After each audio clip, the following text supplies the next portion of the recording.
Pour l'instant, je passe tout de suite la parole à Roland Lehoucq pour une dizaine de minutes.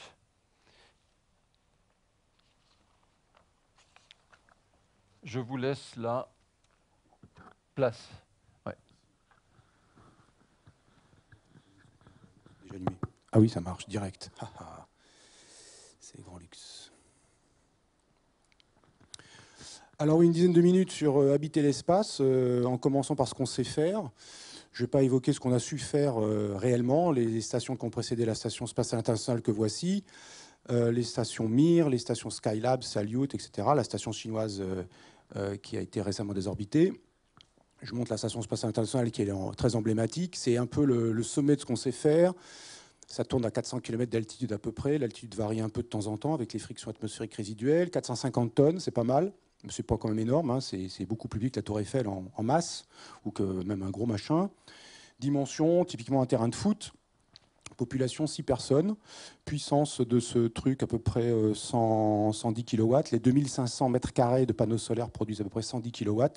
Pour 6 personnes, ça fait 20 kW par personne. C'est pas mal. Dans votre habitation, vous avez une disponibilité électrique typiquement 9 kW. Donc là, des efforts considérables, 115 milliards de dollars. La collaboration de à peu près tous les pays qui comptent pour l'espace dans le monde, sauf la Chine, qui compte, mais qui n'est pas dans la collaboration ISS. Donc c'est le sommet de ce que savent faire les humains actuellement en matière d'habiter l'espace. On ne peut pas dire que c'est renversant, c'est important, mais ça n'est pas renversant.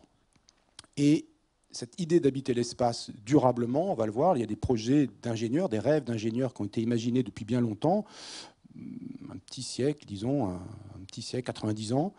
Et on va voir que les rêves, évidemment, sont très très loin de la réalité et même des projets. Il n'y a pas pour l'instant de remplaçante prévue, à part la future station chinoise 2, qui sera beaucoup moins ambitieuse que celle-ci. Il n'y a pas de remplaçante prévue, en tout cas du côté occidental. Alors les pionniers, 1928, voilà Hermann Podochnik, il imagine une station orbitale en orbite géostationnaire, c'est-à-dire une position qui lui fait orbiter avec une période égale à la période de révolution de la Terre sur elle-même. Et cette station-là, elle est déjà, vous voyez, déjà très bien dessinée. Il y a tout un tas d'éléments techniques, on ne va pas y rentrer. C'est vraiment des objets techniques, hein, avec des plans, des objets pour y vivre, des communications, l'énergie, etc. Une rotation sur elle-même pour imprimer une gravité artificielle dans la station. L'idée qu'on va tourner, ça va créer une force centrifuge. On va y revenir, ça va revenir très souvent. Une force centrifuge qui permettra de créer à l'intérieur de la station une gravité artificielle pour éviter que les humains qui s'y trouvent soient en apesanteur, c'est-à-dire en chute libre permanente, comme ils le sont dans la Station spatiale internationale. Il n'y a pas de gravité apparente de la station spatiale, tout le monde est en apesanteur. Et on voit dans Science Wonder Stories, voilà une illustration de Frank Paul, un des grands illustrateurs des années 30, même après en science-fiction, qui montre la station de Potočnik. Donc tout de suite, cette station évoque des choses. On est à l'époque des pionniers, on est à l'époque où en Allemagne s'est fondée la Verein für Raumschifffahrt, la société pour l'avancement des voyages spatiaux, la propagation des voyages spatiaux. Et puis en France, il y a son équivalent avec Elno Pelteri, c'est René Elno Pelteri, le français, et d'autres.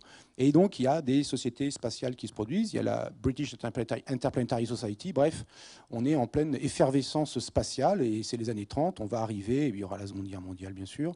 Et après, ça va démarrer, ça va préparer le terrain, au moins intellectuellement, pour ce qui se passera après la Seconde Guerre mondiale. Et voilà déjà tout de suite ce à quoi on arrive. Les stations spatiales de Wernher von Braun. Wernher von Braun qui a travaillé pour le programme de missiles allemands, des missiles, les fusées V2, qui a été récupéré par les Américains pendant une opération particulière. Je vous conseille de vous y intéresser, c'est extrêmement intéressant. L'opération s'appelle Paperclip. Lui et d'autres scientifiques allemands. Von Braun arrive aux États-Unis et devient très rapidement, par ses compétences, d'abord en capacité de donner des missiles aux Américains, puis d'en faire des fusées et de faire la fameuse Saturne V qui amènera un équipage américain, le premier équipage humain sur la Lune, en réaction à ce que les Russes avaient déjà fait et qui était évidemment extrêmement inquiétant pour les Américains. Voilà encore une roue orbitale, donc pareil, même idée, cette chose tourne sur elle-même, il y a un grand axe central qui permet d'éviter d'avoir à faire le tour pour passer d'un point à l'autre, et la taille, on voit 76 mètres de diamètre, 3 tours par minute. 3 tours par minute, ça permet d'avoir une gravité artificielle. La force centrifuge sur les bords de la station va être en gros un tiers de gravité terrestre. 80 personnes, voilà, déjà en 52, les ambitions. Je rappelle, il faut toujours avoir en tête 6 personnes en permanence de la Station spatiale internationale. Ça fait 20 ans qu'elle existe et ça fait une douzaine d'années où il y a plus que 3 personnes. Il y a eu longtemps 3 personnes en permanence. Alors quand on voit ça, je vais faire aussi des échos dans le cinéma. Alors évidemment, ça évoque tout de suite cette image-là de 2001 l'Odyssée de l'espace, dont on fête les 50 ans cette année. La station orbitale qui est en rotation sur elle-même, qui est très grande, c'est une double roue. Et puis il y a, je ne montre pas l'extrait, mais il y a tout cet extrait absolument extraordinaire où, avec sur une valse de Strauss, on voit la fusée, enfin la fusée, mais ça ressemble plutôt à un avion de la Paname qui rentre en tournant, parce que la station tourne sur elle-même. Donc il faut, quand la fusée rentre dans le dock, eh bien, il faut qu'elle suive le mouvement. Dans les années 60, ça continue, ça ne s'arrête absolument pas. On voit ici un modèle de station spatiale de Goodyear. Alors Goodyear, il fait des pneus, donc il imagine une station spatiale gonflable, assez logiquement, en pneus. Hein, c'est pas plus con, après tout, pourquoi pas, ça ressemble à ça. Il faut la faire tourner sur elle-même, toujours, l'idée d'avoir une gravité artificielle. Et puis là-bas, c'est carrément plus ambitieux. Hein. Cole et Scarfo, il y a deux scientifiques qui disent, bah, tiens, on pourrait imaginer aussi prendre un astéroïde, le creuser, l'excaver et faire un énorme vaisseau à l'intérieur. Et là, on voit quelque chose dont les dimensions sont indiquées par Cole et Scarfo, c'est à peu près 32 km de long par 16 km de diamètre. On prend un gros astéroïde, on creuse vraiment, ça veut dire c'est un gros trou. Avec la matière qu'on a excavée, on fait du matériel. On imagine qu'on a des usines capables de transformer cette matière première en objets techniques qui vont servir dans le vaisseau. C'est un vaisseau génération, c'est-à-dire un vaisseau qui va partir vers les étoiles plutôt lentement, qui mettra des siècles et des siècles pour arriver, d'où le vaisseau génération. Les voyageurs du début seront morts bien avant d'arriver. Et ça sera leur descendant de descendant de descendant. Et un peu plus tard, ben voilà ce qu'on voit, le vaisseau d'Arthur Clarke dans Rendez-vous avec Rama. C'est un vaisseau extraterrestre, une rencontre avec les extraterrestres sans les extraterrestres. C'est juste un vaisseau inconnu qui pénètre dans le système solaire. Les humains viennent le visiter, et puis ce vaisseau a une trajectoire hyperbolique, il rentre et il repart. Donc les humains ont quelques semaines pour le visiter, puis voilà, le vaisseau repart. Et voilà une vue de la couverture. Ça, c'est la couverture. Et voilà une vue dessinée par moi-même il y a un certain nombre d'années, quand j'ai fait toute une analyse du roman en détail. Le vaisseau, 50 km de long, 20 km de diamètre. Vous voyez, ça rigole une énorme structure. Il y a plein de choses à l'intérieur, il y a une mer, il y a plein de choses. Alors cette idée de 73 du vaisseau de Rama, d'un cylindre en rotation sur lui-même éventuellement, et c'est le cas pour Rama, pour créer une gravité artificielle, eh bien, le Gerard O'Neill, un ingénieur américain, va tout de suite rendre l'idée plus techniquement détaillée. Déjà, Arthur Clarke n'est pas un guignol, hein, il a une formation scientifique, c'est un journaliste scientifique, mais un auteur de science-fiction très éduqué en sciences et qui a toujours beaucoup de sciences dans ses romans, beaucoup de sciences très éduquées. Notamment, c'est lui qui a proposé d'utiliser l'orbite géostationnaire pour mettre des satellites de télécommunication. Ce n'est pas un scientifique qui a proposé ça, c'est un auteur de science-fiction. Et c'est ce qu'on fait maintenant. Et donc le cylindre de O'Neill, le voilà. Donc là, vous n'arrivez pas tout à lire, mais en gros, il y a plusieurs modèles de cylindres qui vont de, en gros, 1 km de diamètre, quelques kilomètres de long, à 16 km de diamètre, 30 km de long, population 3, 4, 5 millions d'habitants. Vous voyez?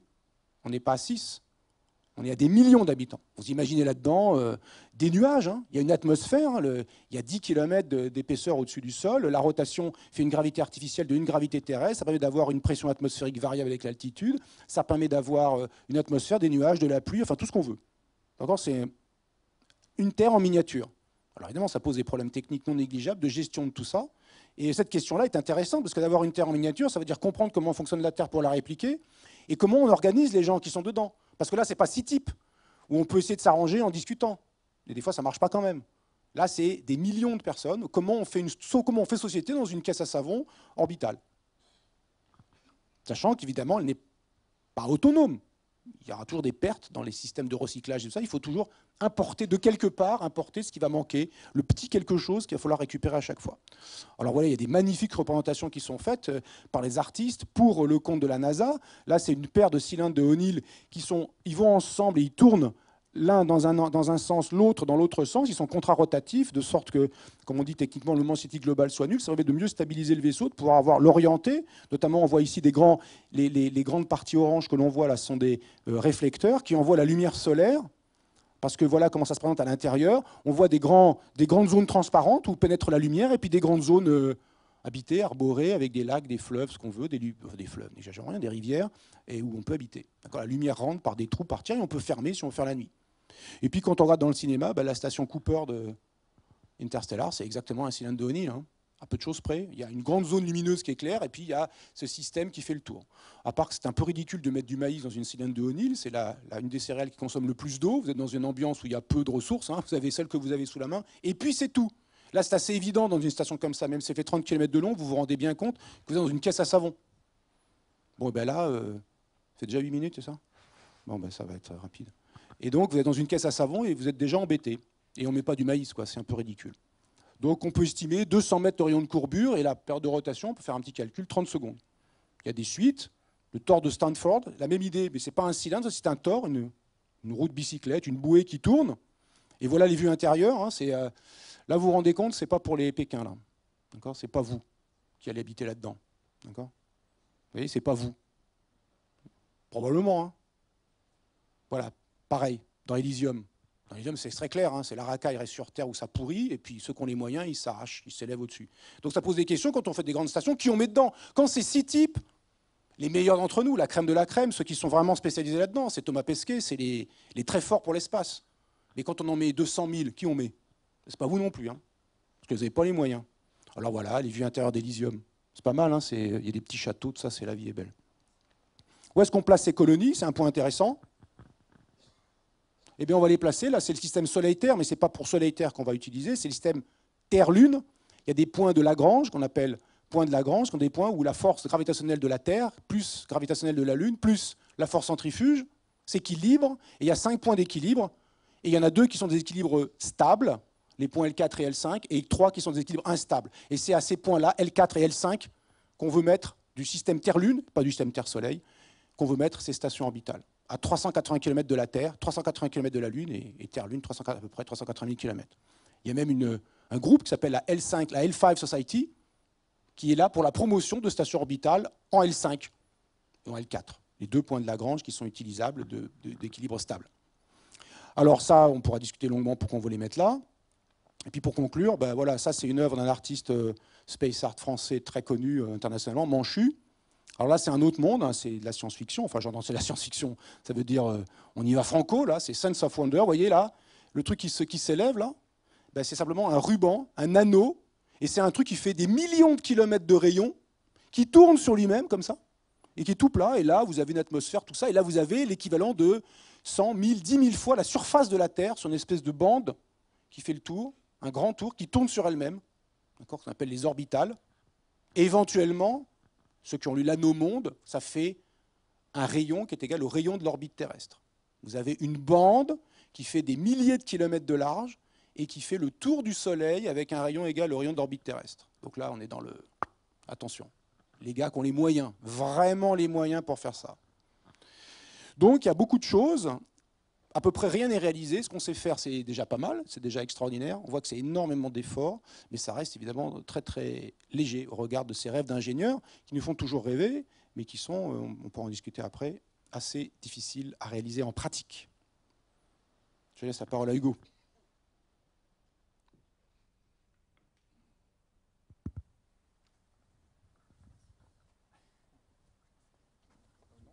On a chacun le nôtre, c'est ça ?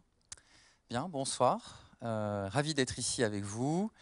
Et je remercie Frédéric Castel pour son invitation et puis pour la préparation aussi de cette petite soirée. Je suis ravi de pouvoir venir parler aux côtés d'autres spécialistes de la question d'habiter l'espace. Alors moi, je vais vous donner vraiment en une dizaine de minutes, hein, donc ça va être très rapide, le point de vue de la science-fiction, mais aussi le point de vue d'un historien des idées politiques et spécialiste, en tout cas qui essaye de l'être, de l'utopie que je suis. Pour moi, la science-fiction est un peu, d'une certaine façon, une littérature qui est née maintenant, ça fait déjà 150, 160 ans à peu près, 170 ans, sous la plume de Jules Verne. D'abord, première chose, la science-fiction est née en Europe. Hein, ce n'est pas une littérature d'importation américaine, contrairement à ce qu'on croit. Et même si les grandes productions de cinéma sont souvent des productions hollywoodiennes, la science-fiction, chers amis, fait partie de votre patrimoine culturel à vous, et pas uniquement aux Américains, première chose. Et puis, la science-fiction, c'est aussi une façon de se projeter, pas simplement dans une anticipation technologique, pas simplement, comme l'a dit Roland, dans le rêve des ingénieurs, mais aussi de se projeter, au fond, dans les possibilités d'avoir des sociétés alternatives, des sociétés qui seraient des sociétés, au fond, meilleures que la nôtre, peut-être plus égalitaire, plus équilibrée, peut-être plus heureuse tout simplement. Et finalement, elle est de ce point de vue-là, pour moi, continuatrice de l'utopie.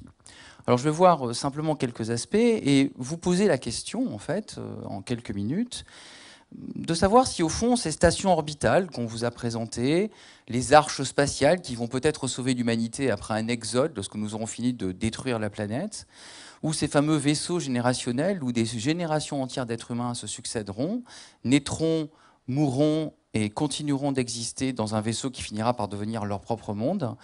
Est-ce que tout ça est finalement une manière de mieux penser le rapport que nous avons, nous, à la société, à l'environnement sur Terre?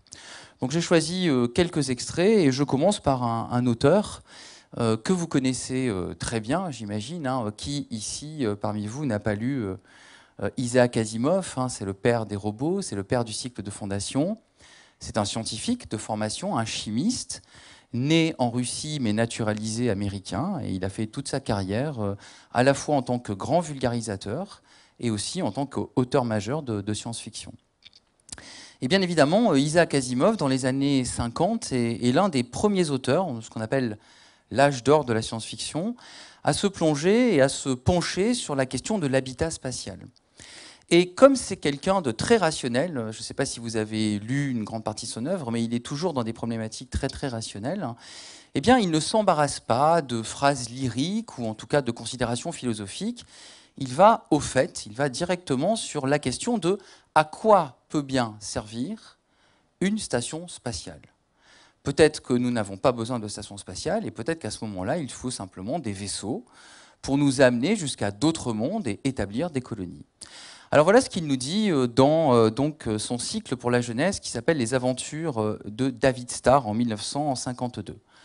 Les vaisseaux spatiaux, dit-il, ne sont pas conçus pour faire face aux caprices d'une atmosphère dense. C'est pourquoi des planètes telles que la Terre et Vénus, entourées d'épaisses couches d'air, doivent disposer de stations orbitales pour accueillir les vaisseaux intersidéraux et permettre aux voyageurs de poursuivre leur course dans des cabodeurs planétaires équipés d'ailes rétractables grâce auxquelles ils se jouent des courants d'air capricieux jusqu'à la surface de la planète. En somme, les stations orbitales telles que les envisage avec beaucoup de pragmatisme Isaac Asimov sont des gares, des hubs, des points de passage obligés entre l'espace extérieur, l'espace interplanétaire, qui n'obéit pas aux mêmes règles et aux mêmes conditions de transport, et l'espace orbital qui amène jusqu'à la surface de la planète. Avec beaucoup d'intelligence et d'à propos, je trouve, Isaac Asimov nous montre que la science-fiction n'est pas cette littérature exagérément audacieuse ou déjantée que l'on nous présente parfois. Il a clairement réfléchi à la raison principale. La station orbitale est un lieu de passage, un lieu de transition, exactement comme lorsque vous allez dans un aéroport ou dans une gare. Elle n'est donc pas faite au départ pour habiter, pour s'installer. C'est un lieu de transfert. Et puis, un autre auteur de l'âge d'or américain, très important, un auteur qui a marqué l'histoire de la science-fiction, Robert Anton Heinlein, et qui est probablement le plus célèbre de tous les auteurs américains du XXe siècle. Pour moi, qui ai travaillé sur lui et sur son œuvre pendant 2 années avec mon collègue physicien Éric Pichol, c'est un peu le Jules Verne américain. Et Robert Heinlein réfléchit, lui, à la question pratique, une fois encore, vous voyez, très pas lyrique ou philosophique, vraiment au sens pratique du terme, de comment va-t-on organiser une station spatiale. On est ici en 1950, on est même avant Isaac Asimov.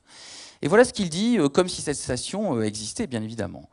Vous avez vu la station en photo, c'est un cylindre gigantesque, semblable à une grosse caisse de batterie avec des ouvertures.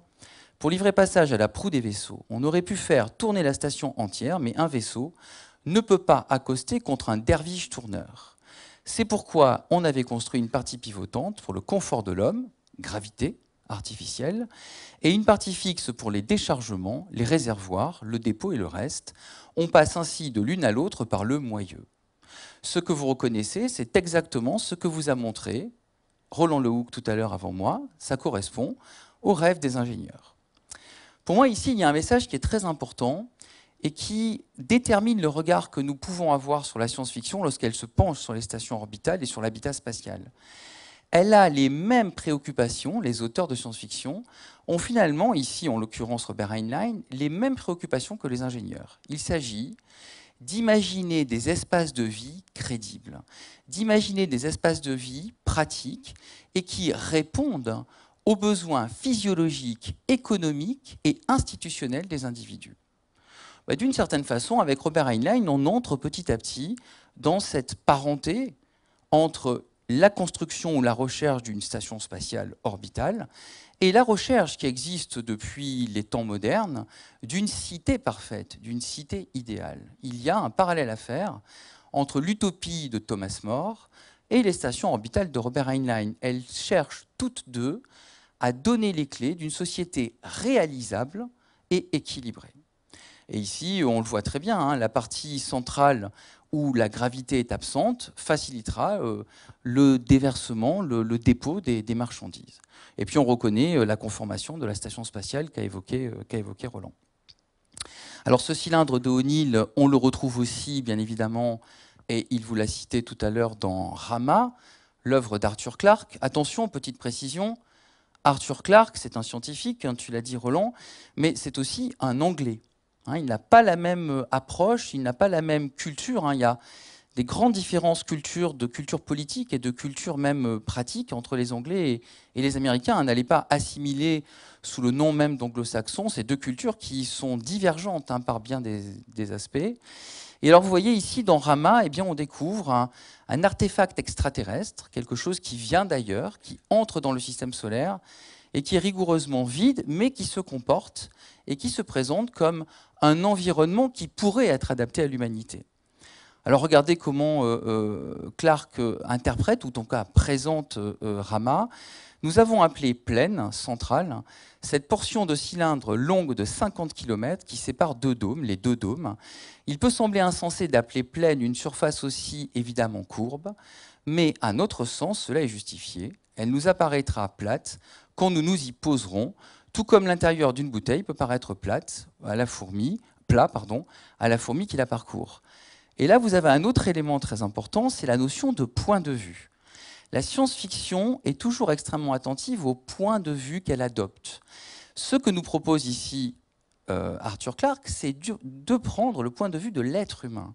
Il ne s'agit pas de se dire nous allons vivre dans l'espace, dans des mondes qui ne correspondent pas à notre morphologie ou à notre philosophie, mais au contraire, nous allons construire des environnements qui, de notre point de vue, seront des environnements conçus et faits pour les êtres humains et pour que les êtres humains soient heureux. Alors une dernière chose que je voudrais citer, alors c'est un auteur de science-fiction, mais c'est aussi un grand vulgarisateur, Carl Sagan, vous le connaissez très probablement au moins de nom, et pour ceux qui sont un peu cinéphiles, vous avez sans doute vu l'adaptation de son ouvrage Contact dans les années 90. Et Carl Sagan nous dit quelque chose de très intéressant socialement, il nous dit au fond qui va aller dans l'espace en premier, avant que l'humanité, peut-être, arrive à accéder à ces stations spatiales, qui seront les bénéficiaires de ces stations? Eh bien, Carl Sagan nous dit exactement ce qu'Elysium nous dit aussi, hein, lorsque tu l'évoques, Roland. C'est d'abord les plus riches, et parmi les plus riches, ceux qui auront le plus de temps libre, c'est-à-dire, au fond, les retraités. Les premières et rudimentaires maisons de retraite spatiales, à quelques centaines de kilomètres d'altitude, sont opérationnelles, ou furent opérationnelles, dans les toutes dernières années du deuxième millénaire. En dehors du coût, il existait un autre inconvénient grave. Les dommages entraînés par l'apesanteur sur les os et le système vasculaire rendaient impossible tout retour dans le champ gravitationnel de la Terre. Aujourd'hui, on sait que des études confirment ce problème-là, mais pour certains riches vieillards, nous dit-il, ça n'était qu'un inconvénient mineur, car en échange d'une décennie de vie de plus, ils étaient trop heureux de prendre leur retraite dans le ciel pour finalement y mourir. L'espace comme lieu d'hébergement pour des personnes fragilisées ou vulnérables, c'est aussi l'une des idées que la science-fiction a véhiculées dans les années 80, bien avant qu'aujourd'hui on se saisisse véritablement socialement du problème. Alors bien sûr, je pourrais continuer longtemps, mais je vais m'arrêter puisqu'il faut laisser la parole à Ségolène et que mes 10 minutes sont écoulées. Je le vois ici puisque j'ai commencé à 18 et c'est 29, donc j'ai déjà fait 11 minutes. Juste pour vous remontrer l'anneau orbital, ici présenté par un auteur de science-fiction qui s'appelle Ian Banks. Ça, chers amis, c'est le futur très lointain. Et là, on est effectivement dans une science-fiction très ouverte, une science-fiction très prospective. Peut-être qu'un jour, effectivement, nos problèmes d'espace, nos problèmes d'environnement seront réglés par la mise en œuvre d'un anneau orbital, mais cela supposera une technologie infiniment supérieure à celle que nous avons aujourd'hui, et c'est de l'ordre, pour l'instant, de la simple expérience de pensée. Tout ce que je vous ai montré n'est pas nécessairement crédible, mais il montre, ces textes de science-fiction, la capacité de l'être humain à formuler des hypothèses sociétales liées à notre progrès technologique, ce qui correspond parfaitement à l'habitat de l'espace. Merci. Merci beaucoup Hugo Bellagamba. Merci aussi Roland Lehoucq juste avant. Et nous avons donc Ségolène Guinard qui va nous présenter des vidéos. Parfait, non, on est à peu près dans les temps. Merci. Oui, alors moi, est-ce que ça fonctionne? Oui.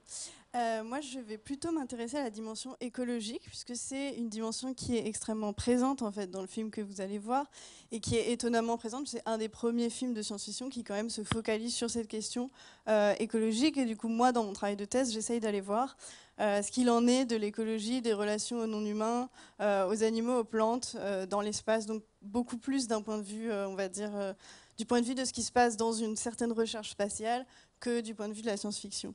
Donc là, vous voyez, j'ai remis ces différentes colonies orbitales, donc les illustrations de Rick Giedice, dont on a déjà parlé.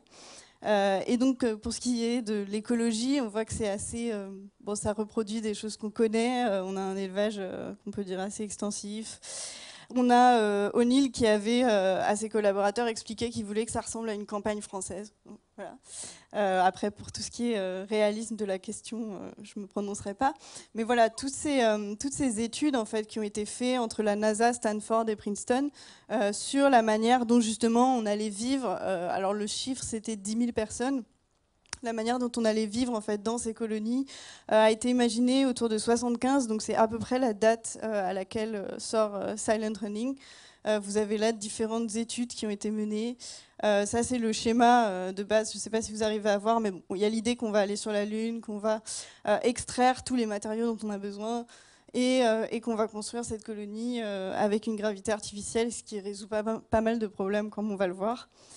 Après ces ouvrages aussi, alors c'est une époque, on voit dans Silent Running par exemple l'idée de dôme géodésique, cette figure de Lowell qui est le protagoniste, qui quand même reprend un certain nombre de conceptions de ce que sont les Américains, de l'environnementalisme américain, notamment autour d'une nature qui serait mieux en fait sans hommes.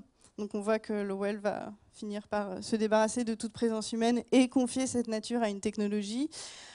C'est des visions qui ne sont pas étrangères à ce qu'a pu produire Stewart Brand, par exemple, en Californie, avec l'idée du All Earth Catalog. Donc l'idée, ce n'était pas que la technologie était mauvaise, mais qu'elle devait être réorientée pour mieux solutionner nos problèmes écologiques. Donc il a sorti un numéro, Stewart Brand, spécial en 1977 sur les colonies spatiales. Et c'est assez intéressant parce que vous avez un certain nombre d'intervenants de cette contre-culture qui vont s'exprimer à la fois pour et contre cette idée de colonisation spatiale. Et du coup, ça produit des échanges assez passionnants entre des visions justement d'ingénieurs très enthousiastes et d'autres beaucoup plus justement concernés par l'environnement qui vont penser que tout simplement c'est une absurdité et un non-sens, avec raison, je ne me prononcerai pas sur cette question, mais enfin voilà, c'est le type d'ouvrage qui paraît à peu près dans cette décennie où surgit Silent Running. Alors aujourd'hui, effectivement, si on parle de colonie spatiale, vous savez cette figure qui essaye de reconduire un peu ce schéma-là. Alors, ce qui m'intéresse, c'est qu'on est toujours dans cette idée qui apparaît dans Silent Running, pour d'autres raisons, mais d'idée qu'on a une fin du monde imminente, et donc qu'il s'agirait soit de sauvegarder un peu ce qui reste, comme dans Silent Running, donc de stocker, de faire une sorte de sauvegarde spatiale du monde que l'on est en train de perdre. Alors, Elon Musk ne parle pas vraiment de catastrophe écologique, mais il parle d'un doomsday event, donc c'est vraiment le mot qu'il emploie, et qui veut dire soit une collision, soit bon, tout simplement, voilà, c'est cette idée de fin du monde qui est très présente, qui est très étonnante aussi parce qu'on est quand même dans un discours capitaliste, de business, et pourtant cette idée surgit et elle est là pour inciter à la création de cette colonisation martienne. Et il y a aussi l'idée que non seulement c'est la fin du monde, mais c'est aussi cette vision que notre monde est fini. Donc le monde apparaît là comme une ressource et il faudrait aller plus loin, raviver une nouvelle frontière pour continuer à vivre selon nos modèles économiques et d'exploitation de la nature. Et l'idée en fait de O'Neill se situe aussi dans cette veine, puisqu'il écrit en 75, il y a eu la crise pétrolière de 73, et il y a le rapport du Club de Rome qui est paru en 72, où justement on explique que les ressources sont finies, qu'il va falloir trouver un autre modèle de développement. Et là, O'Neill explique que allons vers l'espace, parce que voilà, ça repousse un peu ce modèle, et ça nous permet de continuer comme on a commencé. Alors ça, c'est la réponse de Lewis Mumford à Stewart Brand donc sur l'idée de colonie spatiale. Donc Lewis Mumford est bien sûr très très opposé à l'idée de colonisation spatiale. Et pour lui, c'est simplement le fait qu'on reconduit une technologie qui a déjà entraîné la catastrophe avec l'expansion des armes nucléaires et qui va déguiser ses fantasmes dans des propositions que lui considère infantiles. Alors après, on sait qu'Elon Musk vient d'envoyer une voiture en orbite. Donc voilà, je vous laisse imaginer ce que ça peut donner. Alors là, c'est le projet que vous avez peut-être déjà vu circuler, qui est celui de l'ESA, de l'Agence spatiale européenne, de créer un village lunaire. Donc là encore, on est dans une idée que on va aller sur la Lune extraire les matériaux. Donc il y a toujours cette idée d'extraction. Donc de toute façon, le système économique qui s'imagine à partir de ces modèles spatiaux et un modèle extractif qui va reconduire en fait toutes ces logiques d'extraction et d'exploitation sur la surface de la Lune. Alors pour moi, tout ça, ce sont des stratégies en fait de sortie. Tout va mal ici, mais au lieu de plus se demander ce qu'on pourrait faire pour que ça fonctionne, on va prendre l'option de sortie et bien souvent reconduire ces modèles, comme on l'a vu par exemple avec Interstellar, où effectivement on replante du maïs, alors même qu'on quitte une planète qui a été ravagée par la culture intensive et extensive de maïs. Voilà, donc c'est cette idée toujours de fin du monde. Alors, et ça, c'est un extrait donc, du film Moon, qui présente cette extraction d'une manière un peu moins sexy que l'Agence spatiale européenne, puisqu'il n'y a qu'une seule personne qui est coincée sur la Lune en train d'extraire ce matériau. Et alors moi, ce qui m'intéresse, c'est en fait, si on dépasse toutes ces visions très grandiloquentes et mythiques du spatial, qu'est-ce qui reste en fait du vivant dans ces recherches, dans la réalité de ces recherches? Et en fait, il y a un certain nombre de projets qui expliquent avec beaucoup de légitimité que de toute façon, si vous voulez vivre dans l'espace, c'est difficile d'imaginer une vie humaine qui soit dépourvue de tout contact, de tout milieu écologique et donc créée avec d'autres êtres vivants. Alors, un des projets qui vise à recréer ce genre d'écosystème artificiel, alors artificiel parce qu'il est largement, il s'appuie sur, on voit toute une machinerie, mais l'idée c'est quand même d'utiliser des processus vivants, donc de recréer un écosystème, par exemple bactérien, dans le cadre de cette expérience qui s'appelle MELISA à l'Agence spatiale européenne, et qui va permettre de purifier l'air, l'eau, et recréer et créer une biomasse et donc avoir une espèce de mini environnement, issu de l'ingénierie pour permettre la survie dans l'espace. Donc c'est un projet qui est extrêmement lent, parce que ça prend du temps en fait de faire ce genre d'expérience. Donc c'est un projet qui repose sur la mise en place de compartiments et chaque compartiment est dédié à une activité biologique. C'est un projet qui existe depuis plus de 30 ans. Donc voilà, qui réclame un certain nombre d'exigences et qui met en évidence surtout une présence microbienne et l'importance de la présence microbienne pour nos écologies et nos environnements. Le second projet qui m'intéresse, c'est le projet VEGI, qui lui est développé à l'agence spatiale du Kennedy Space Center par la NASA. Donc c'est en fait les seuls, on va dire, la NASA, c'est la serre que l'on voit sur la station spatiale. Donc vous voyez là une prise de vue pendant la récolte de ces salades. Alors je crois que c'était oui, une laitue. Et l'idée, c'est en fait de faire là un jardin. Donc c'est pas vraiment d'étudier les processus vitaux, mais vraiment d'essayer de voir s'il est possible d'obtenir une production de nourriture au sein de la station spatiale. Donc ça, c'est aussi une des possibilités. On voit que le sol est complètement artificiel, c'est un médium, donc il n'y a pas de sol, donc il n'y a pas de microbes, c'est une composition microbienne extrêmement réduite. Là, vous voyez aussi l'éclairage de ce genre de plantation. Ça, c'est la manière à quoi ça ressemble, en fait. Celle-ci, c'est celle qui se trouve sur Terre, mais donc c'est exactement la même que celle qui se situe dans la station spatiale. Donc vous voyez que rien qu'avec ça, on est déjà face à des défis technologiques et de gestion du vivant, parce que le vivant, c'est de l'inattendu et c'est quelque chose qui va nécessairement sortir du contrôle et de la manière dont on essaye de contrôler, en fait, de gérer toute cette présence vivante. Ce qui m'intéresse dans Lowell, c'est que justement, c'est une figure d'anti-astronaute, au sens où le contact avec le vivant va le rendre complètement affecté, et il va sortir complètement de cette rationalité et de ce contrôle. Et en fait, ce qui m'intéresse, c'est qu'on voit, alors pas complètement la même chose, heureusement, chez les astronautes de la station spatiale, mais c'est vrai que le vivant va les affecter d'une manière particulière. Alors, est-ce qu'on peut lancer le petit film, le petit extrait vidéo ? Today we take part in a significant event aboard the orbiting space station Mir. As a matter of fact, a first in the history of manned astronautics. Today is the day man for the first time eats plants which he specifically grew for that purpose in space. We took care of them, we worked with them, and watched them grow. And now we will try them. These young leaves of Rapini, boy, look at it, so green, so beautiful. Hold it more stationary.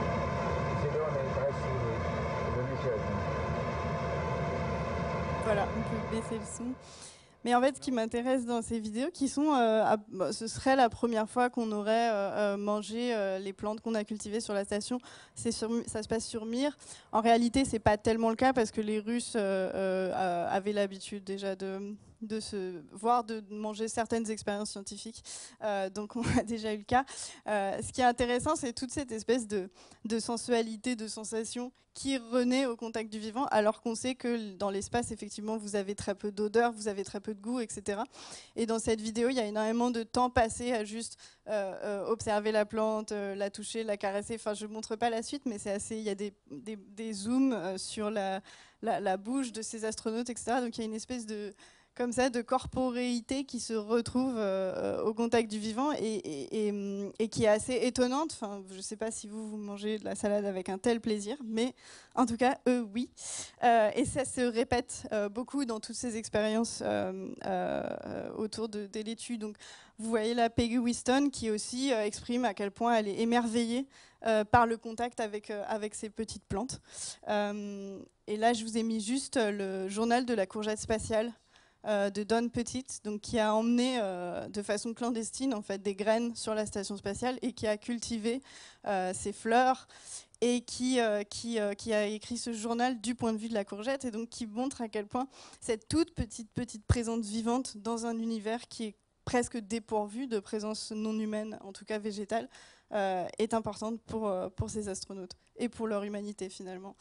Donc voilà, je ne vais pas continuer très longtemps parce que le temps passe, mais vous avez aussi l'idée que pour cette idée de hors de contrôle, pour les Zynia par exemple qui étaient sur la station, les plantes en fait étaient en train de mourir et l'astronaute Scott Kelly a fait le choix de ne pas suivre les conseils de l'agence spatiale et de prendre le relais des systèmes automatiques pour faire survivre les plantes. Donc voilà, il y a toute cette idée-là qui, moi, m'intéresse et qui me fait réfléchir peut-être beaucoup plus que les colonies spatiales. Voilà.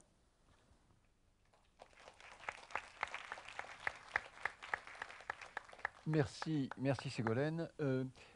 Avant de passer peut-être la question à la salle, j'ai une première question, c'est effectivement, est-ce que c'est, pour vous trois, hein, est-ce que ces programmes sont-ils on quitte la Terre pour retrouver une autre planète à travers l'univers, ou est-ce qu'on va vivre sur ces stations d'une façon définitive? On a vu avec vous, Roland Lehoucq, ces stations gigantesques ou ces anneaux. On va dans quel sens, et est-ce que la Terre est abandonnée derrière? Quel rôle joue-t-elle? Du point de vue technique, déjà, les objets qu'on a vus, que j'ai montrés, sont encore hors de notre portée. Et on est très très loin quand on compare ne serait-ce que la Station spatiale internationale à ses rêves. Et puis deuxièmement, on ne va pas pouvoir mettre beaucoup d'humains dedans. Et ensuite, là, si ce n'est pas une colonie orbitale, si c'est une autre planète, dans le système solaire, il n'y en a qu'une qui est habitable. Pour l'instant, c'est la Terre. Le reste, ce n'est pas habitable par les humains directement.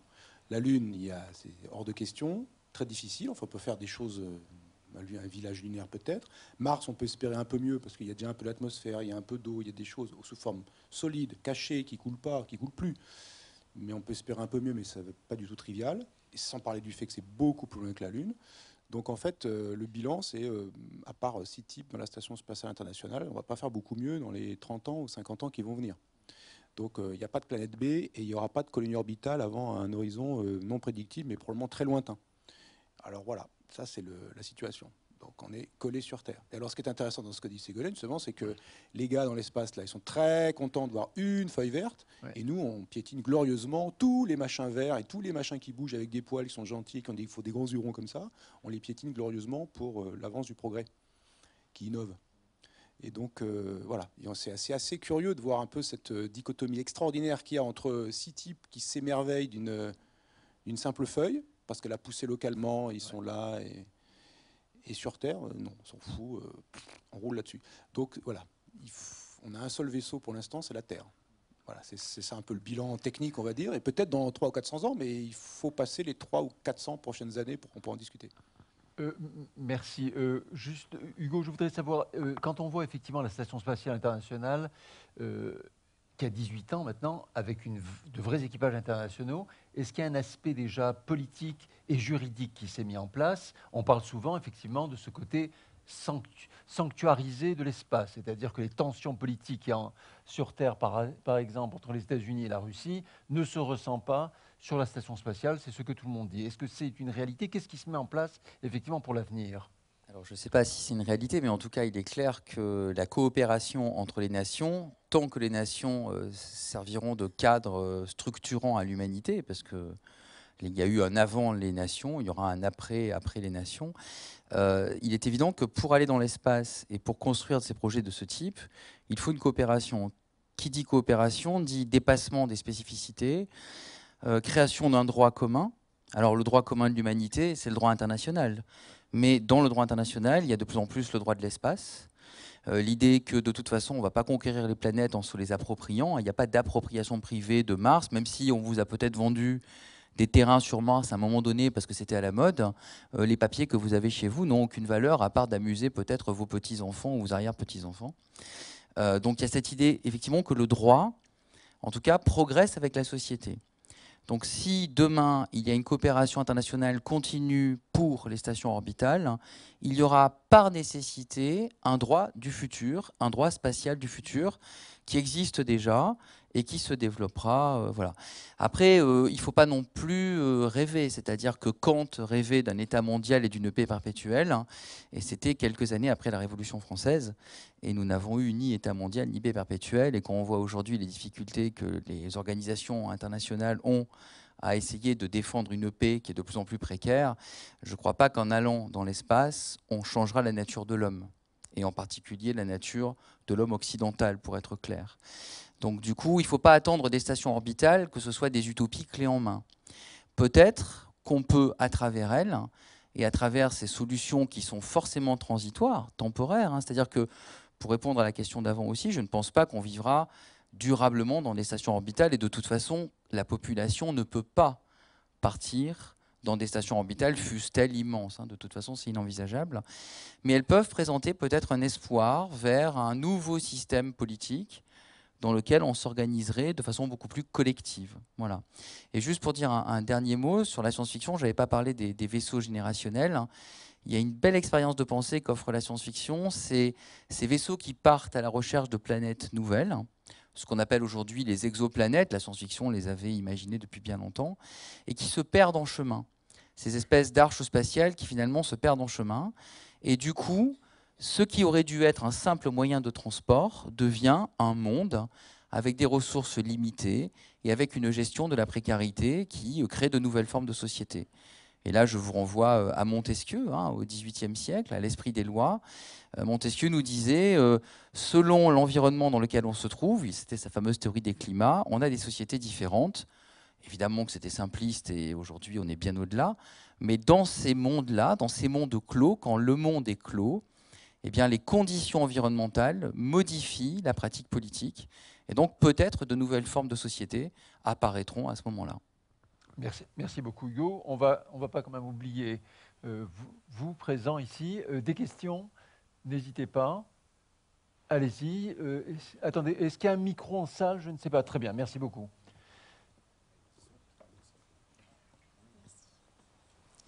Bonsoir, merci pour vos présentations. Moi, en tant que biologiste, je suis venue à cette conférence en me disant, moi, j'y crois pas qu'on va aller vivre ailleurs. Je vais voir ce qu'ils vont m'en dire. Et au final, je reste quand même sur mon idée que la vie ne peut pas exister en dehors de la Terre et qu'il faut vraiment bien prendre soin de la Terre. Il ne faut pas attendre parce que la vie, elle s'est construite sur Terre via l'évolution et la sélection naturelle, ce qui, d'après ce que vous me dites, ne sera pas possible si on est limité en taille ailleurs. Et puis, de toute façon, le Soleil, il ne va pas durer plus de millions d'années. Donc, après, il faudra encore changer de système solaire. Donc, moi, ça ne me paraît pas envisageable et je ne donne pas cher de la peau des humains dans quelques milliers ou millions d'années. C'est mon avis personnel. Ségolène, est-ce que vous voulez Oui. peut-être apporter un élément de réponse? Oui, complètement. Il y a des problèmes dont je n'ai pas parlé, mais il y a énormément de... Par exemple, les agences spatiales imposent des critères d'accénicité dans les cultures microbiennes. Donc ça veut dire qu'on doit avoir que certains types de microbes, ce qui, quand on connaît un petit peu les microbes, la microbiologie est complètement impossible parce que de toute façon, une communauté microbienne évolue de manière différente. Et aussi, est-ce qu'on est capable de survivre avec un nombre limité de microbes? Est-ce qu'on est capable de survivre enfermé avec des microbes qui font beaucoup mieux que nous dans des environnements hostiles? Donc c'est tout des problèmes qui pour l'instant ne sont pas résolus. On voit le petit système veggie là, qui pourtant a 6 pouces de salade est extrêmement difficile à maintenir parce que justement on est en microgravité, que l'eau se diffuse pas du tout de la même manière, que la plupart des cultures en fait ne survivent pas. Et on voit aussi l'importance en fait de ces cultures pour les astronautes, pour leur survie, mais ne serait-ce que leur survie leur aptitude psychologique aussi. Donc non, moi non plus, je pense pas que... et surtout, en parlant à la NASA, c'est vrai qu'à chaque fois, la semaine dernière, j'ai vu quelqu'un de Veggie, la directrice de la mission, qui m'a encore dit, en fait, vous n'imaginez pas à quel point c'est hostile. Et hostile, pas seulement l'extérieur, mais ne serait-ce que l'intérieur, parce qu'on est dans un écosystème clos, parce qu'on est dans microgravité, et que toutes ces conditions les conditions ne sont pas réunies pour justement permettre aux vivants de s'épanouir tel qu'il le fait sur Terre. Ségolène, juste un mot sur ça. Est-ce qu'il y a une évolution dans la station spatiale? Est-ce qu'il y a une évolution des bactéries? Est-ce qu'on voit des mutations? Parce qu'il semblerait que la NASA soit embêtée par des difficultés, là. Alors, l'endroit où vous avez le plus de microbes et de microbes qu'on n'a pas forcément vus sur Terre sous cette forme, c'est la coupole, en fait. Donc, c'est l'endroit où les astronautes passent le plus de temps. Puisque effectivement tout est stérilisé, mais vous arrivez avec votre microbiote. Donc de toute façon, à la fin, la station n'est pas du tout stérile. Et effectivement, on voit énormément de mutations. Les bactéries sont beaucoup plus virulentes. Et pour l'instant, les temps de séjour sont limités, donc on n'arrive pas exactement à savoir quel impact ça peut avoir. Mais on sait aussi que les astronautes sont immunodéprimés, donc leur système immunitaire ne fonctionne pas très bien. Donc dans ces conditions, il faut remettre les choses en perspective et peut-être... alors c'est Lynn Margolis qui explique que en fait, c'est peut-être les bactéries qui nous utilisent pour aller voyager dans l'espace, peut-être. Peut-être que c'est ça, peut-être qu'elles ont raison au fond. Et que, voilà. Elle s'adapte mieux que l'homme, c'est ça? Mieux, mais alors Paradoxalement, après, enfin, ça elle reste pourrait, elle limité. pourrait. C'est ça. Pardon, allez-y. Je voudrais savoir où on va trouver les matériaux pour fabriquer des structures gigantesques dans l'espace, c'est-à-dire dans la Terre, c'est-à-dire qu'on va accélérer la démolition de la planète. Ah oui, ça c'est une solution qu'on est déjà en train de faire sans aller dans l'espace. Et il y a une autre solution qu'on ne sait pas faire. Enfin, encore une fois, du point de vue de physicien, pour transformer les choses, il faut beaucoup d'énergie. Si vous avez vraiment beaucoup d'énergie, vous allez pouvoir plein de trucs. Il y a des étapes techniques à franchir, évidemment, mais disons que si vous n'avez pas l'énergie, c'est même pas la peine de commencer, quoi. Même si vous n'êtes pas maçon, vous n'avez pas 1 million d'euros, vous ne ferez pas une belle maison, une vraiment belle maison, quoi, disons. Donc il faut déjà avoir les moyens de sa politique, et après on peut discuter. Alors du coup, avoir des matériaux dans l'espace sans les monter du sol, qui coûtent une énergie considérable, enfin en tout cas avec les fusées actuelles ou les moyens actuels, c'est juste délirant. Les stations orbitales telles qu'on les voit, là, les grandes stations, c'est des dizaines, peut-être des centaines de millions de tonnes à mettre dans l'espace. Donc là, le plus simple, c'est de les avoir dans l'espace. D'où l'idée d'avoir un astéroïde que vous capturez, que vous amenez en orbite autour de, mettons, la Lune, parce qu'on ne sait jamais, autour de la Terre, il y a toujours si c'est les Américains qui amènent, les Chinois vont dire attention, ou les Chinois amènent, les Américains vont dire attention que ça ne tombe pas au mauvais endroit. Bref, vous mettez votre truc en orbite quelque part, et là vous commencez à creuser et à bosser dessus. Mais vous êtes dans l'espace, en apesanteur, dans des conditions de travail, vous imaginez, extrêmement difficiles. Déjà, on sait rien manufacturer dans l'espace, même pas un truc en toute petite série, quoi. Donc voilà. Ça veut dire, une fois que vous avez le milliard de tonnes de matériaux, vous avez pris un astéroïde, même pas un très gros, hein, vous avez peut-être des choses, mais vous n'avez pas encore fini. Il y a encore énormément d'étapes derrière pour pouvoir transformer ça en quelque chose qui soit des objets manufacturés. Et a fortiori une station, des ordinateurs, des écrans, des machins, tout ce que vous voulez. Bon, potentiellement, pourquoi pas, mais c'est pas facile à faire. Et si vous êtes sur la Lune, même problème, hein, les matériaux lunaires sont pas les mêmes, la poussière lunaire est pas du tout la même, la façon dont la poussière lunaire s'est créée, c'est pas du tout par érosion éolienne ou aqueuse, donc les grains sont beaucoup plus aigus, c'est une catastrophe, ça veut dire toute machine... même un truc qui tourne bête sur la Lune, une poussière lunaire se met dedans, c'est la catastrophe. Tous les astronautes ont des poussières qui étaient rentrées dans leur scaphandre alors qu'ils sont censés être étanches. C'est-à-dire ils se mettaient dans des coins, puis quand vous enlevez, il y en a qui rentrent, et puis ça reste dedans, et puis ça vous gratte, enfin, et puis ça reste collé, enfin c'est infernal, quoi. Et Mars, ça sera pareil. Donc c'est des conditions extraordinairement hostiles, même si vous avez la gravité. C'est-à-dire si vous jetez un truc sur la Lune, il tombe. Vous êtes sur un astéroïde qui a une gravité très faible, vous creusez un trou, ça fait un nuage de poussière qui reste bêtement là, quoi. Enfin, qui retombe avec une vitesse, ou qui s'éloigne avec une vitesse extrêmement lente. Donc vous ne travaillez pas sur Terre quand vous renversez un truc, quand vous creusez un trou, c'est plein de poussière, et puis ça finit par tomber à un moment donné. Un peu plus loin, un peu lentement, mais ça retombe. Bon, un astéroïde, non, ça reste là. Vous travaillez dans une ambiance poussiéreuse, et sur la Lune, ça retombe un peu. La gravité, c'est 6 fois moins que celle de la Terre. C'est des moyens très compliqués. Donc ça veut dire faire tout ça, ça ne va pas être facile, quoi. Et les monter depuis le sol, il faut les faire sur Terre, donc prendre les ressources, comme vous disiez, puis après, il faut les monter. Et les monter, le kilogramme embarqué en orbite, pour l'instant, même avec notre ami Musk, hein, c'est pas beaucoup en dessous de 10 000 euros le kilo. Voilà. Donc 100 millions de tonnes, je laisse faire l'opération. D'accord. Donc ça va être vite vu. Hein. Si vous faites un hôtel orbital un jour, un truc petit, au prix où ça va être de le fabriquer, c'est pas vous. Enfin, sauf particularité que j'ignore, mais à mon avis, c'est pas vous qui allez y aller, quoi. Moi non plus d'ailleurs. D'accord. Ça sera des séjours à 2 ou 3 millions de dollars le jour. Voilà, pour discuter. Une question. Oui, bonjour. Merci pour les interventions. Je voulais me projeter un petit peu dans le futur, pas nécessairement pour une colonie martienne, mais pour l'installation d'une base sur Mars qui visiblement est, on va dire, imaginée par la NASA depuis un petit bout de temps. Est-ce que c'est quelque chose qui, pour le coup, serait réalisable dans les, on va dire, 30 années à venir, et quels seraient les défis techniques qui doivent être relevés pour pouvoir installer une base qui serait, on va dire, pendant 10-15 ans sur place, quoi. Déjà sur la Lune, on ne sait même pas le faire. Déjà, on ne sait même pas aller sur la Lune. Même plus aller sur la Lune.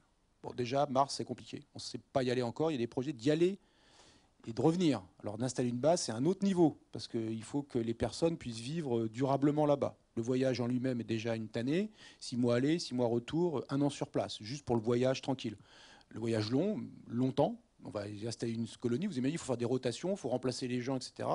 Il faut des... Enfin, non, j'y crois pas, quoi. Enfin, franchement, j'y crois pas. Déjà, dire qu'il y aura des humains sur Mars en 30 ans, c'est même pas une...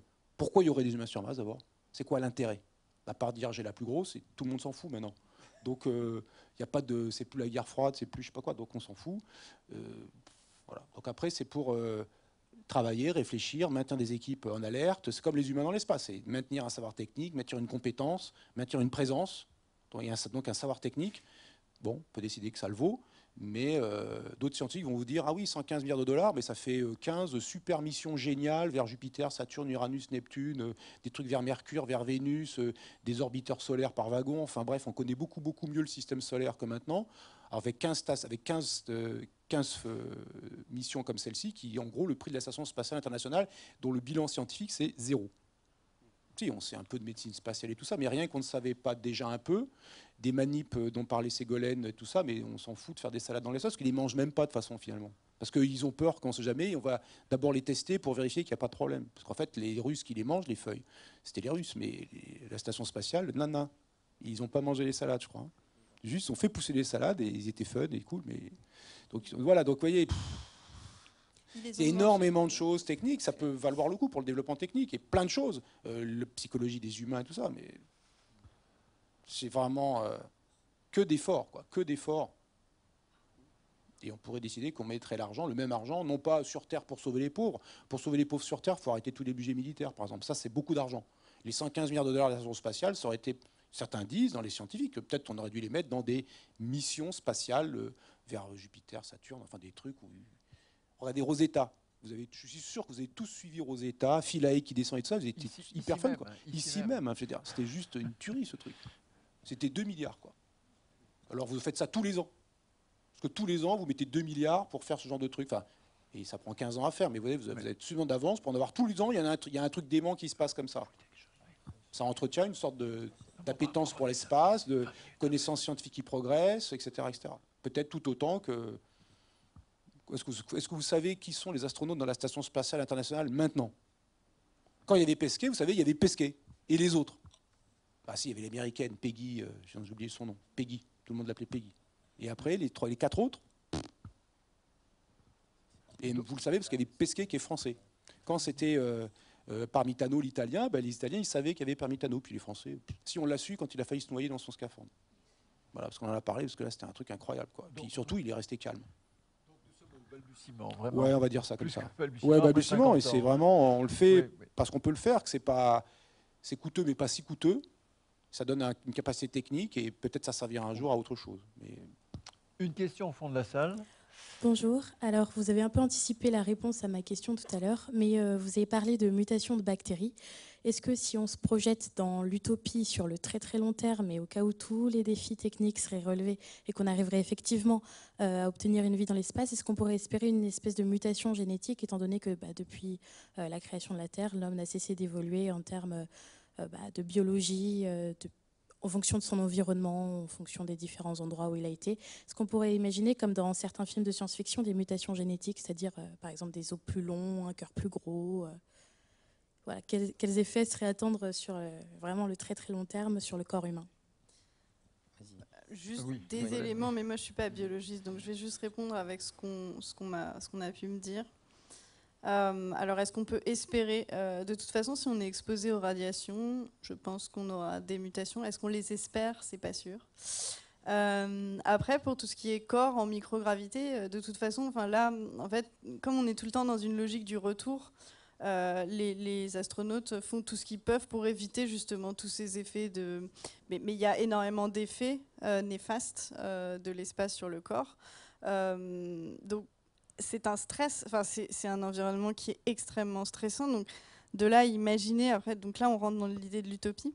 À ce que toutes ces mutations, détériorations du corps soient positives, je pense pas, pour le moment, on n'en voit en tout cas que les aspects extrêmement négatifs et dangereux. Donc voilà, est-ce que... La science-fiction a souvent imaginé des mutations positives. Les mutants sont une figure classique de la science-fiction, tout comme les intelligences artificielles l'étaient depuis très longtemps. Donc on peut toujours l'imaginer. L'idée, c'est que la science-fiction, vous voyez, je saisis l'occasion par votre question de rappeler le lien avec l'utopie et la fonction de la science-fiction.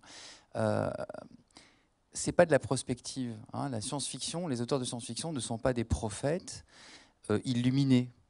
C'est pas des gens qui vont dire demain nous serons sur Mars, nous aurons des villes sur Mars, et puis après nous irons de l'autre côté du ciel, etc. Ils ne prêchent pas. Par contre, ils nous montrent nos aspirations, nos rêves. Et c'est pour ça que la science-fiction est intéressante, c'est qu'elle nous dit à un moment donné, dans une société, quels sont les rêves de cette société, et peut-être indirectement pourquoi elle a ce genre de rêves. C'est-à-dire pourquoi aujourd'hui, justement, l'habitat spatial, Elon Musk, les vaisseaux spatiaux, les stations orbitales, peut-être les mutations positives, nous intéressent. Parce que l'intelligence artificielle devient une tarte à la crème, ça y est, on y est. Les réseaux sociaux ont remplacé tous les rêves d'immédiateté et d'ubiquité de la science-fiction informatique, du cyberpunk des années 80. Donc maintenant, le nouveau rêve, voilà, c'est l'espace et ce qu'on fera là-bas.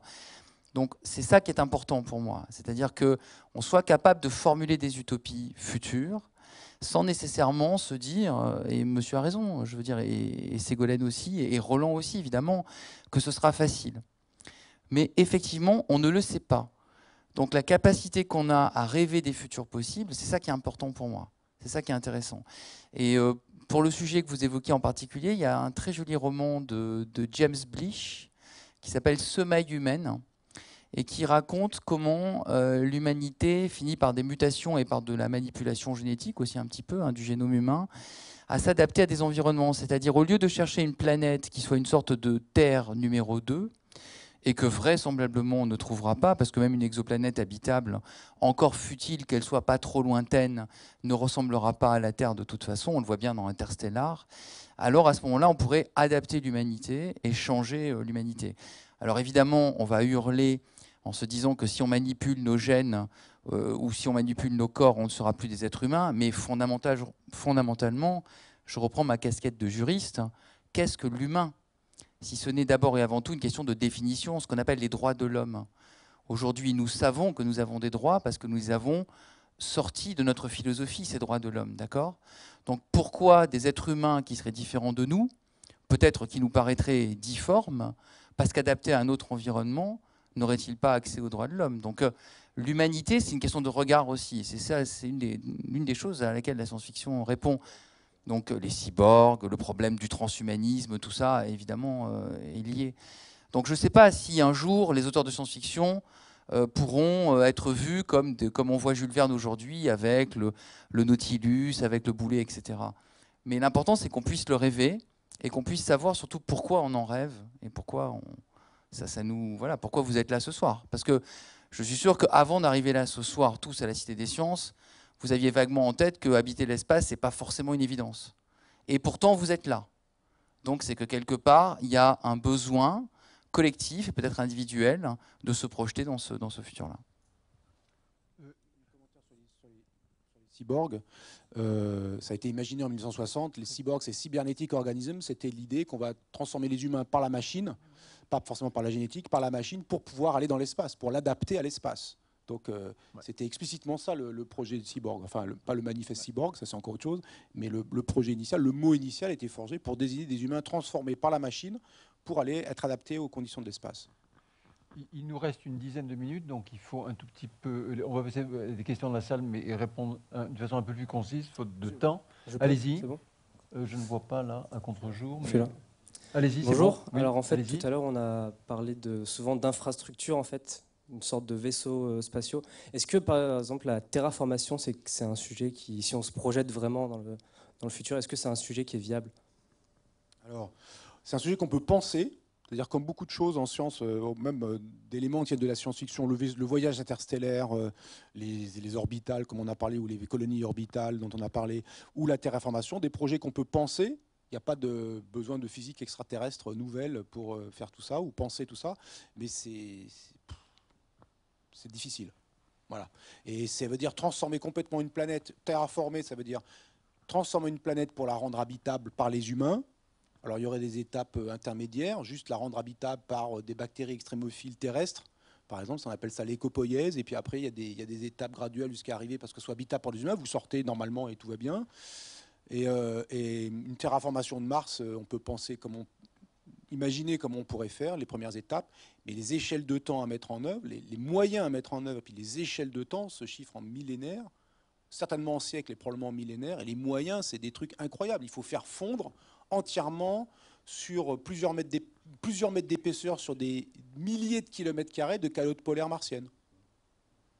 En fait, ce qui est intéressant là-dedans, et ça me donne l'occasion de revenir aussi sur pourquoi moi la science-fiction m'intéresse, c'est que ça permet aussi ça met sous la loupe des problèmes. C'est-à-dire, quand vous dites je vais faire une colonie orbitale avec 10 000 humains les premières, mais il y avait jusqu'à la Island 4, le quatrième niveau de colonie orbitale de O'Neill, c'était, je vous disais, plusieurs millions de personnes, mettons même 10 000. Comment je fabrique ça? Comment je fais tourner ça? Et ça vous fait réaliser que vous êtes dans une caisse à savon et qu'il y a des pertes partout et que vous êtes dans un monde fini. C'est évident, ça fait 5 km de long, 1 km de diamètre. Ben, la Terre, c'est pareil. C'est un monde fini, sauf que c'est un peu plus grand, mais c'est juste aussi un monde fini. Quand vous dites comment on va s'organiser dans ce truc qui est une caisse à savon pour qu'on ne se tape pas sur la figure, bon, ben, la Terre c'est pareil, c'est un monde fini, comment on s'organise pour ne pas se taper sur la figure? Ben, pour l'instant on ne fait rien. Et quand on dit on va terraformer Mars, il faudrait faire ci, il faudrait faire ça, il faudrait faire monter le CO2, augmenter l'effet de serre mettant du CO2, faire fondre l'eau, épaissir l'atmosphère, blablabla.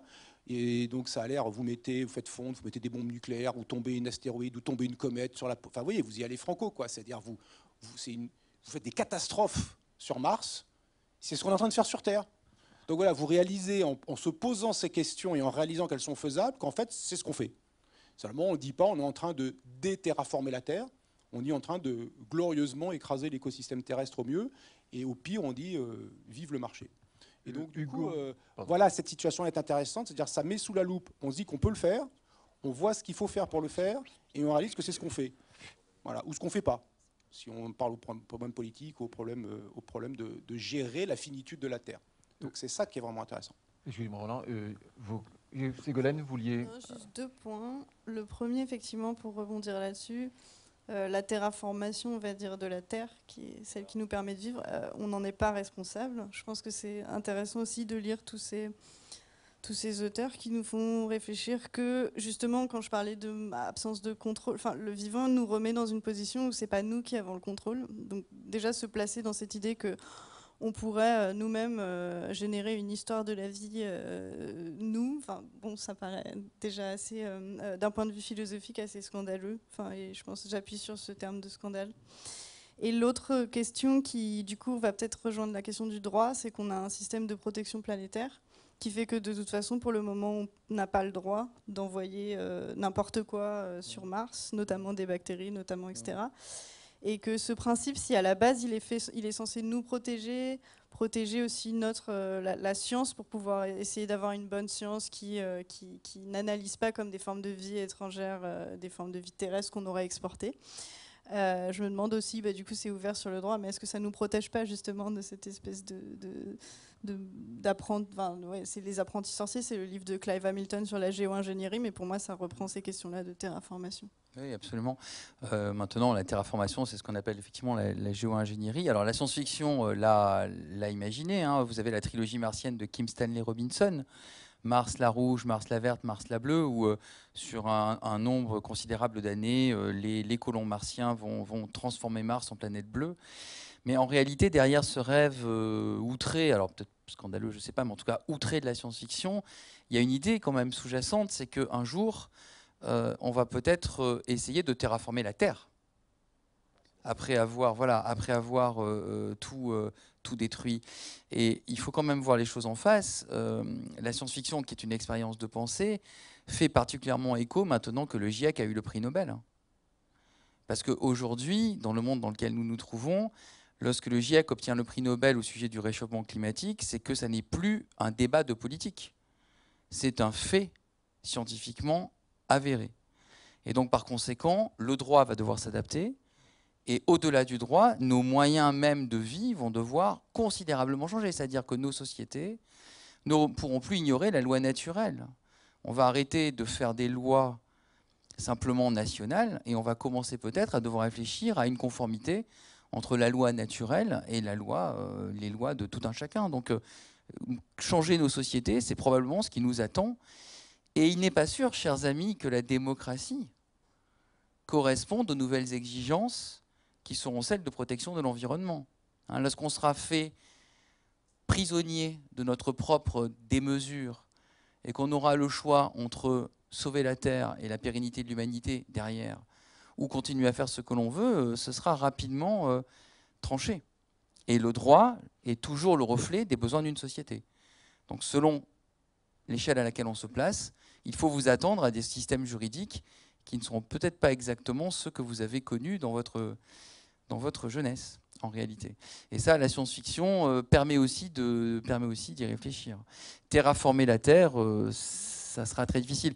Une dernière chose que la science-fiction a imaginée, je n'ai pas eu le temps de le dire, c'est de mettre la Terre en friche. Alors évidemment, c'est totalement irréalisable, mais mettre la Terre en friche, ça voudrait dire quitter momentanément la Terre. On quitte tous la Terre et on revient. Voilà. Alors tous, évidemment, personne ne va pouvoir, tout le monde ne va pas pouvoir partir.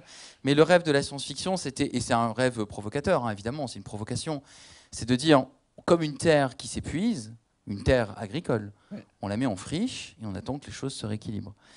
Ça, c'est évidemment quelque chose qui relève de la pure science-fiction, mais le formuler peut aider à mieux penser les enjeux.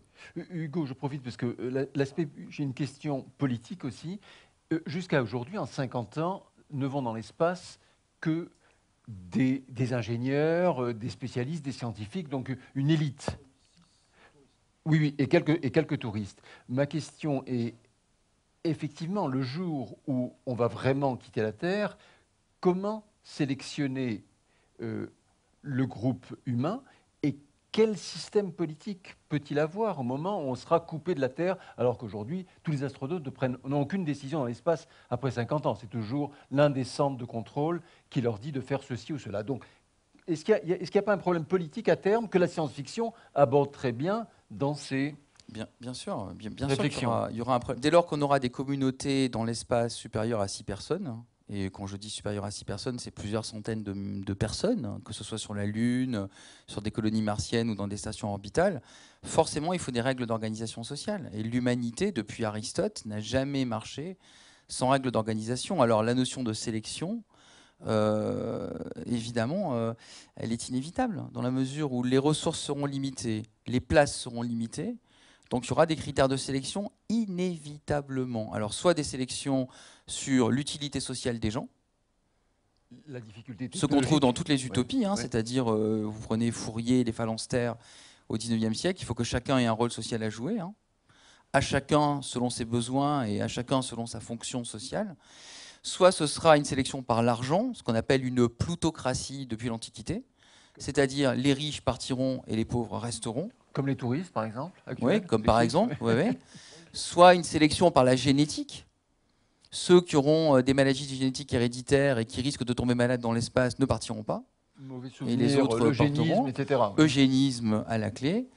Ne vous faites aucune illusion. Aucune.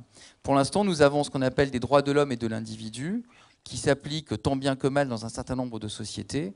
Dès lors qu'on sera dans des situations de précarité et de systèmes clos par nécessité, c'est-à-dire que de l'autre côté du système, il n'y a pas une terre vierge, mais simplement le vide, forcément, tout le monde n'aura pas droit à son paradis spatial. Une dernière question en salle, pour respecter le... Bonsoir. Alors moi, en fait, la question que je me posais, c'est parce que depuis tout à l'heure, on a l'impression qu'il y a énormément de difficultés pour aller coloniser l'espace, mais quel est l'intérêt vraiment d'aller monter une colonie humaine dans l'espace? Est-ce qu'aujourd'hui, il y a vraiment un intérêt d'aller dans l'espace et d'envoyer des astronautes, et même à terme, d'envoyer et d'installer une colonie humaine dans l'espace? Alors, je vais répondre juste en premier, parce que je sais que mes deux compagnons seront tout à fait d'accord pour vous dire que ça ne sert strictement à rien. Moi, je vais juste vous dire que l'humanité est toujours allée voir de l'autre côté de la colline. Jack Williamson, qui est un auteur des années 30, nous disait « Pourquoi nous allons dans l'espace ?» Parce que tout le monde a envie de savoir ce qu'il y a de l'autre côté de la colline. Tant qu'il y aura des êtres humains dotés de curiosité, il y aura des gens pour partir dans l'espace. Il y avait même des gens pour s'inscrire dans Mars One, qui était un projet complètement fou. On savait très bien qu'il n'y avait aucun retour possible. De toute façon, il n'y a eu aucun départ non plus possible, en réalité. Mais voilà, il y aura toujours ce qu'on appelle des fous, des rêveurs, des audacieux, qui iront. Donc, Elon Musk en fait un peu partie, d'une certaine façon, mais oui, il joue sur le terme. Elon Musk, il a tout un tas de raisons avouées et inavouées, mais en tout cas, il joue complètement là-dessus. Ségolène ? Non, en fait, depuis tout à l'heure, je pense aussi, à chaque fois on parle de l'humanité, nous, etc. Je pense qu'il faut aussi replacer les choses. On est dans un espace occidental et pour moi, cette idée du rêveur, de l'aventurier, bah, elle est aussi liée à tout ce qui est colonial, la colonisation, etc. Et je pense que c'est un problème aussi dans tous ces projets, c'est que le projet de colonie, alors aujourd'hui, ils emploient moins colonie parce qu'ils ont repéré quand même que c'était pas terrible comme terme. Mais dans l'idée, ça reste un projet colonial. D'ailleurs, l'idée d'aller exploiter des mines sur la Lune, bon, bah, on ne demande pas vraiment aux autres cultures ce qu'elles en pensent. Bref, bon, c'est un autre problème. Mais il y a vraiment cette idée-là, à mon avis, dont il faut nuancer cette idée de désir d'exploration, etc. C'est un désir qui, pour moi, est aussi très occidental.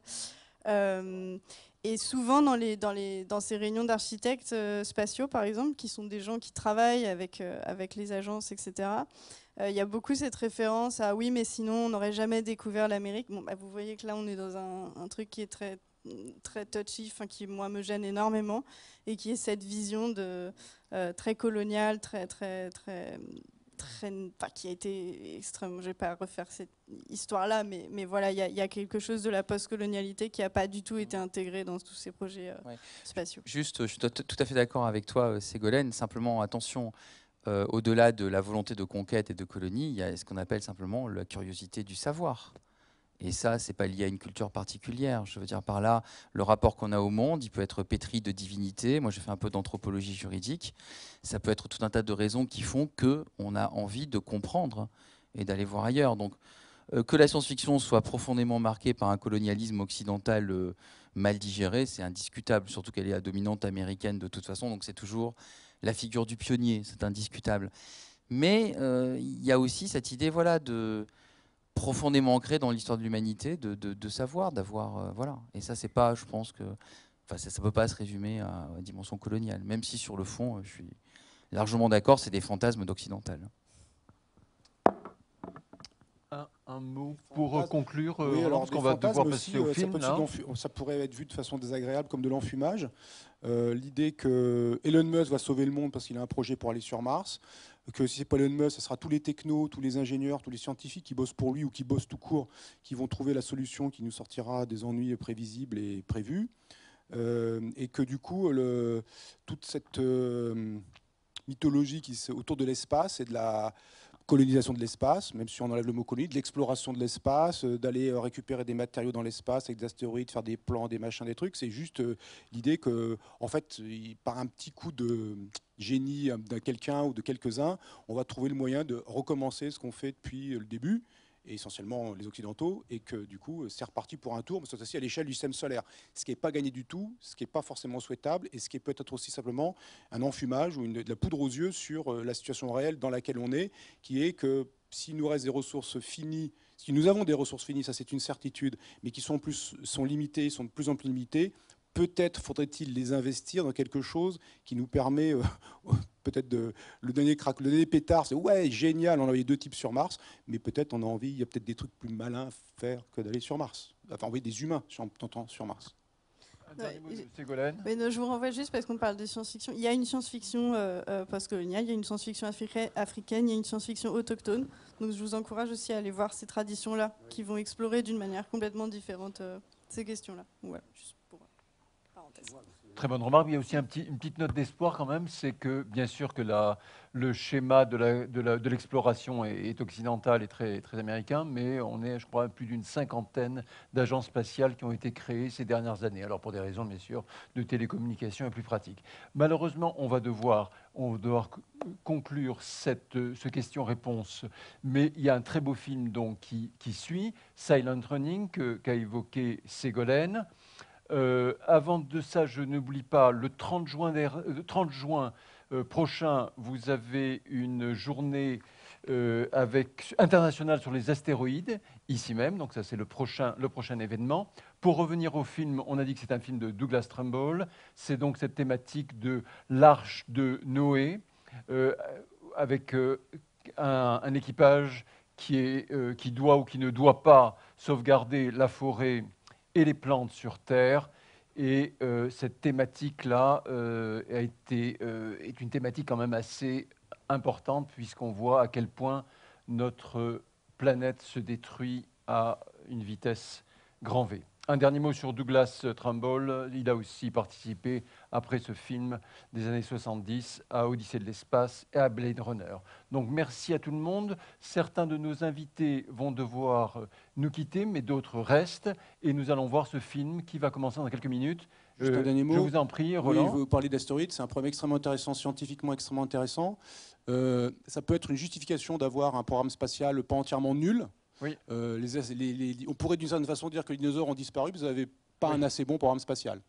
Voilà, S'ils avaient su se protéger des astéroïdes qui est tombé sur la tête, peut-être ils seraient encore là à régner sur Terre.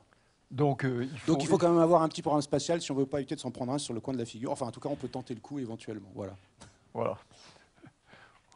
Merci beaucoup.